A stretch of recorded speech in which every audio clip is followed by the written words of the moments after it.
നമസ്കാരം, ഞാൻ doctor P V Majeed. Doctor M health ടോക്കിലേക്ക് സ്വാഗതം. ഒരുപാട് കാര്യങ്ങൾ നിങ്ങൾ മറക്കുന്നു. ഇന്നലെ നടന്നത് ഇപ്പോൾ ഓർമ്മയില്ലേ? എന്തെങ്കിലും പ്രധാനപ്പെട്ട അറിയിപ്പുകൾ മറന്നു പോകുന്നുണ്ടോ? നിങ്ങൾക്ക് തികച്ചും പ്രകൃതിദത്തമായും ലളിതമായും ഓർമ്മശക്തി മെച്ചപ്പെടുത്താവുന്നതാണ്. ഇതാ 5 അടിപൊളി ടിപ്പുകൾ. 1. മസ്തിഷ്കത്തെ അതിശക്തമാകുന്ന ആഹാരങ്ങൾ. ഓർമ്മക്കുറവ് കുറയ്ക്കാൻ omega-3 ഫാറ്റി ആസിഡുകൾ അടങ്ങിയ മീൻ, അണ്ടിപ്പരിപ്പ്, നീല നിറമുള്ള പഴങ്ങൾ, അതായത് ബ്ലൂബെറീസ്, ഗ്രേപ്സ്, പ്ലംസ് എന്നിവയും ഡാർക്ക് ചോക്ലേറ്റ് എന്നിവ കഴിക്കുക. 2. മെമ്മറി മെച്ചപ്പെടുത്താൻ യോഗം, ധ്യാനം അല്ലെങ്കിൽ പ്രാർത്ഥന നടത്തുക. പ്രതിദിനം 10 മിനിറ്റ് ധ്യാനിക്കുന്നത് മനസ്സിനെ ശാന്തമാക്കും. 3. ശരീരചലനം. ഏത് പ്രായത്തിലും ഓർമ്മക്കുറവ് തടയാൻ വ്യായാമം അത്യാവശ്യമാണ്. ദിവസം 30 മിനിറ്റ് നടത്തുന്നത് മസ്തിഷ്കത്തിനും ഹൃദയത്തിനും നല്ലതാണ്. 4. മൊബൈൽ ഫോൺ ഉപയോഗം കുറയ്ക്കുക. അമിതമായ മൊബൈൽ ഫോൺ ഉപയോഗം ഓർമ്മശക്തിയെ ബാധിക്കുന്നതാണ്. ഫോണിൽ മുഴുകാതെ മനസ്സിനെ പ്രകൃതിയുമായി ബന്ധിപ്പിക്കുന്നു. 5. കുറിപ്പ്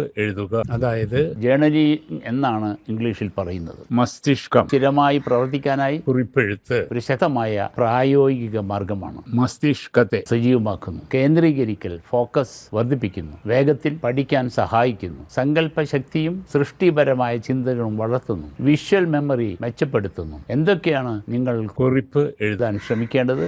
ഇന്ന് എന്തൊക്കെ സംഭവിച്ചു, രാത്രിയിലാണ് അത് വേണ്ടത്, എന്തൊക്കെ പഠിച്ചു, എന്ത് മാറ്റം ഉണ്ടാക്കി എന്നൊക്കെ കുറിക്കുക. ഒരാഴ്ച 10 പുതിയ വാക്കുകൾ പഠിക്കുക. അവ കൊണ്ട് വാചകങ്ങൾ എഴുതുക. നിങ്ങൾ ആഗ്രഹിക്കുന്ന കാര്യങ്ങൾ എഴുതുക, അതായത് ഗോൾസ് ആൻഡ് അഫർമേഷൻസ്. ഒരു പുസ്തകം വായിച്ചാൽ അതിൻ്റെ പ്രധാന ചിന്തകൾ കുറിപ്പെഴുതുക. ഇതിനായി നിങ്ങൾക്ക് ഒരു ചെറിയ നോട്ട്ബുക്ക് അല്ലെങ്കിൽ ഡിജിറ്റൽ ആപ്പ് ഉപയോഗിക്കാവുന്നതാണ്. ഇന്ന് നിങ്ങൾ ഓർമ്മിക്കേണ്ട 3 കാര്യങ്ങൾ കുറിക്കുക. ഒരു പുതിയ വാക്ക്, അതിൻ്റെ അർത്ഥം, ഉപയോഗിച്ചൊരു വാചകം എഴുതുക. ഇന്നത്തെ മികച്ച അനുഭവം, മികച്ച ഓർമ്മ എന്താണെന്ന് എഴുതുക. ഒരു ലളിതമായ ലക്ഷ്യം, ഒരു ഗോള് നിർവചിക്കുക. ഞാൻ ഇനി പഠിക്കേണ്ട ഇതാണ്, ഞാൻ ഇനി പരിഷ്കരിക്കേണ്ടത് ഇതാണ് എന്ന് എഴുതുക. ഇന്നു മുതൽ കുറിപ്പ് എഴുതാൻ തുടങ്ങൂ. നിങ്ങളുടെ ഓർമ്മശക്തിയും മനസ്സിന്റെ ശക്തിയും ഇരട്ടിയായി വർദ്ധിക്കും. ഇവയെല്ലാം തുടർച്ചയായി ചെയ്യുക. നിങ്ങളുടെ ഓർമ്മശക്തി 10 മടങ്ങ് മെച്ചപ്പെടുക തന്നെ ചെയ്യും.